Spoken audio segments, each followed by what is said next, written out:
You wake before dawn, when the horizon is still only a pale grey ribbon stretched above the sleeping forest. The cabin walls creak faintly in the cold, a long, slow sigh of timber contracting. Your breath fogs the air. For a moment you don't move, just listen. The world outside sounds softer somehow. You know that sound, or rather the absence of it. It means snow, the first real snow of winter. You push aside the rough wool blanket, feel the sting of cold boards beneath your bare feet, and step toward the small window. Frost has bloomed there overnight, delicate ferns of ice spreading outward like ghostly leaves. You press your palm against the glass, and the frost melts a tiny circle clear enough for you to see. Beyond it, the world has turned white. Every branch, every fence post, every rooftop lies under a still, glittering blanket. Snowflakes drift lazily down, each one catching a trace of the faint light rising from the east. It's beautiful, you think, but also solemn, final. The season has turned its key in the lock and the door to warmth has closed behind you. The hearth in the centre of the cabin is cold. Last night you let the embers die. You'd been saving the few remaining sticks of dry wood for emergencies. Out here on the frontier, every resource must be rationed. You've learned to treat a single log the way city folk treat a purse of coins, with careful, reverent fingers. Today you'll need to decide whether to light one again or to trust your layers of clothing and the insulation of snow itself. Outside, the forest waits. The evergreens are bowed under their new weight, the ground buried so deep you can't see where your path once was. In summer, this place hums with insects and birds, alive with colour. Now it's a painting of stillness, a frozen hush where even your thoughts seem quieter. You push open the cabin door and step into it. The sound of the latch echoes sharply, swallowed almost at once by the snow. Your boots sink in with a soft crunch. The cold bites your nose and cheeks, and the air tastes metallic, clean, endless. Each breath forms a white cloud that drifts away, vanishing into the open silence. You walk a few paces toward the line of trees, testing how deep the snow has fallen. It rises to your knees already, heavier than you hoped for this early in the season. The animals will need checking. You can almost hear the muffled snorts of the mare in the shed, the restless shifting of the cow. They've been eating through the hay faster than expected. You'll need to stretch what's left. The next chance to cut fresh grass or find fodder is months away. But for now, you turn your eyes upward. The snowflakes are enormous, falling slowly like drifting feathers. One lands on your glove, melts instantly. That tiny bead of water is all that's left of something perfect. In these first hours of winter, time moves differently. There's no rhythm of trade, no echo of distant roads, no clock but the light. Survival here depends on awareness, watching the clouds, feeling the wind, reading the forest's breath. You've grown used to listening more than speaking. Even the mind begins to quiet in such stillness. Fear doesn't shout here. It hums under the skin, a soft reminder that life is fragile. You remember what the old trapper said last autumn, when he traded you dried venison for a coil of rope. The first snow tests your spirit, he'd warned. By the second, you start talking to yourself. By the third, you start listening to the house breathe. You smiled then, thinking it was a joke, but now you hear it, the whisper of the rafters, the faint crackle of ice forming in the seams. The cabin seems alive, holding its own kind of breath. You walk back inside, shaking the snow from your coat. The cold follows you like a ghost. On the small table lies a strip of dried apple, tough and leathery. You chew it slowly, remembering the taste of summer, the orchard's golden scent, the warmth of the sun. Those memories feel like luxuries now, something you keep in your mind to use sparingly, like the last pinch of salt. In the corner, a small clay pot sits half buried in ashes. Inside it, yesterday's embers may still be hiding. You stir the ash gently with an iron poker, searching. A faint red glow. There it is. You breathe on it, softly at first, then harder, feeding it with bits of bark and straw. It's a delicate ritual, half science, half faith. Smoke curls upward, thin as a thought, and then a flame flickers to life. For a few seconds, the cabin blushes with light, golden and alive. You feel it brush your fingertips. The warmth is fragile, fleeting, but it's enough. You crouch there, watching the tiny fire, and think about what it means to survive without one. In truth, no one can live through winter entirely fireless. But the frontier families who made it through did so by learning that fire was not only wood and spark, it was ingenuity, companionship, shared warmth. The body became its own hearth, the community its own flame. That lesson will matter in the weeks ahead. Outside, the snowfall thickens. The world is disappearing inch by inch beneath it, reshaped into something simpler. You think of neighbours miles away, faces you may not see until spring, and wonder if they're awake now, staring out their own windows at the same silent transformation. There's comfort in imagining that connection, thin as it may be, stretching across the frozen miles like an invisible thread. The day passes slowly. The light never truly brightens. It just fades from grey to silver to dusk. You keep busy, checking traps, tightening shutters, wrapping the water jug in cloth so it won't freeze solid overnight.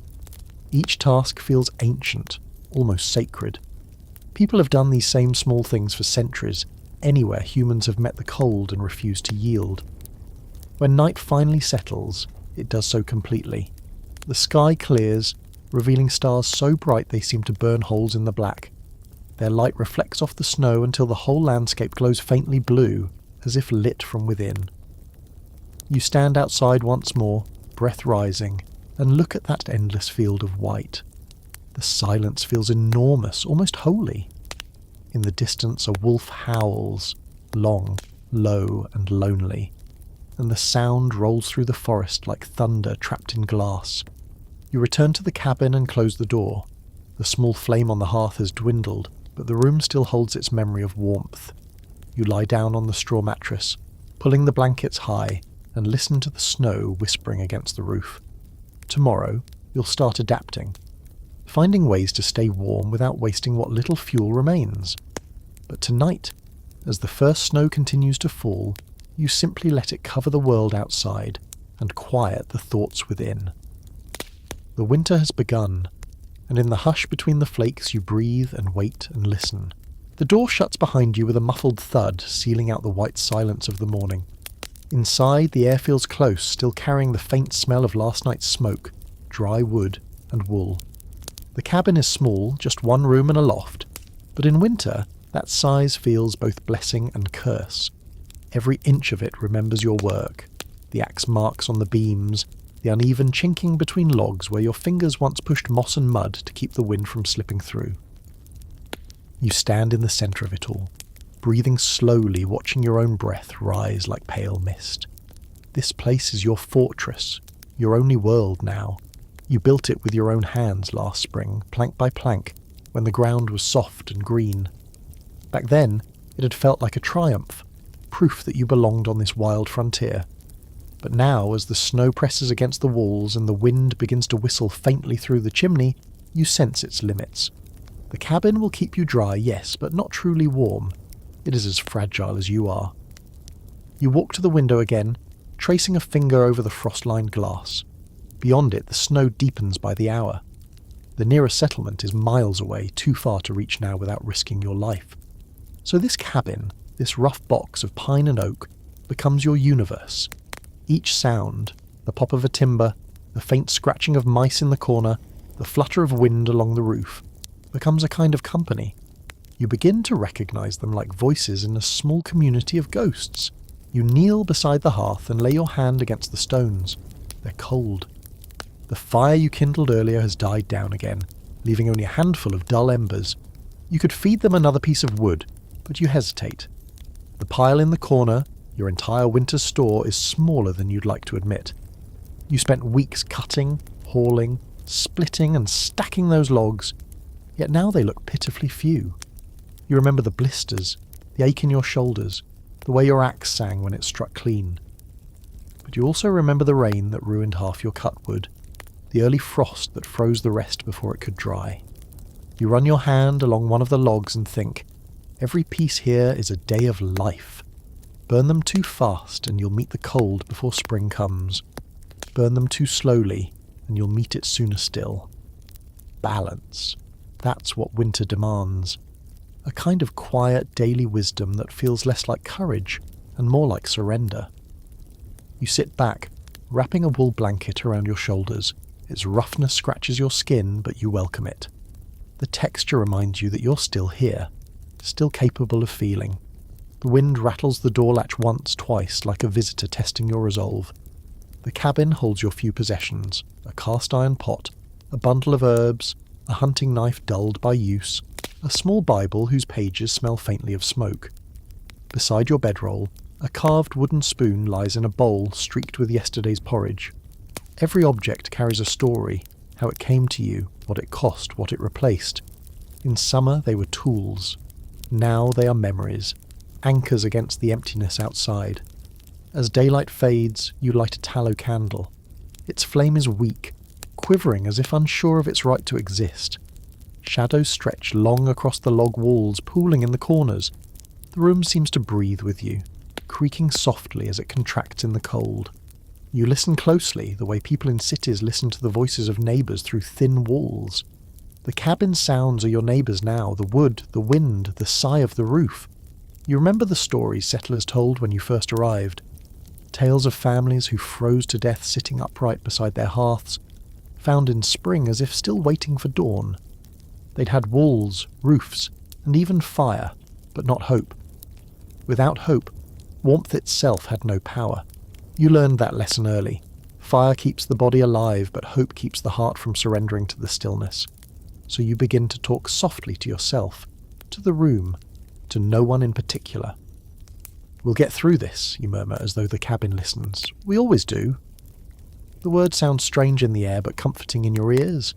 They hang there, blending with the faint hiss of wind, until you almost believe them. You take the candle to the corner where your supplies are stacked. 2 sacks of cornmeal, a jar of salt pork, a small bundle of beans. You count them again, though you know the numbers by heart. You run your fingers through the coarse grain, feeling its dry, gritty promise. Each handful is another day of endurance, each jar a small prayer. Outside, the wind rises. Snow sweeps across the clearing, pelting the walls with soft, rhythmic thumps. The roof groans as it takes on weight. You can't see it, but you can imagine it perfectly. The way the snow buries the path to the woodpile, the way the drifts lean against the door, the way the forest disappears into a blur of white. In the candle's glow, you feel that vastness pressing in from all sides. The wilderness is beautiful, yes, but it's also merciless. You step into the loft to check the insulation. The walls here are thin. You've stuffed them with moss and rags, anything to trap the heat. When you press your hand against the boards, they feel like ice. Yet it's here, under the sloping roof, that you'll sleep. You've learned to breathe warmth into your small nest, layering straw beneath you, quilts above, and your coat wrapped tight around your feet. It isn't comfort, not truly, but it's enough to rest. Before you lie down, you pause at the window again. The storm has thickened, blurring the trees into a single grey mass. Somewhere out there, wolves are moving silently between the pines, following scent and sound. The thought sends a tremor through you, not of fear exactly, but of awe. Out there, everything fights for life in its own way, and here, in this fragile wooden box, you're no different. You return to the hearth, kneel, and feed the embers a few slivers of kindling. They flare weakly, casting gold over the walls. You hold your hands near the glow, feeling the skin tighten with the heat. In that moment, the cabin no longer feels like a trap. It feels like a heartbeat in the dark, a small, stubborn pulse of life holding its ground against the frozen world. You whisper again, more softly this time, "We'll make it." The wind howls outside, testing every seam, every nail. But the walls hold, the roof holds, and so, for tonight do you,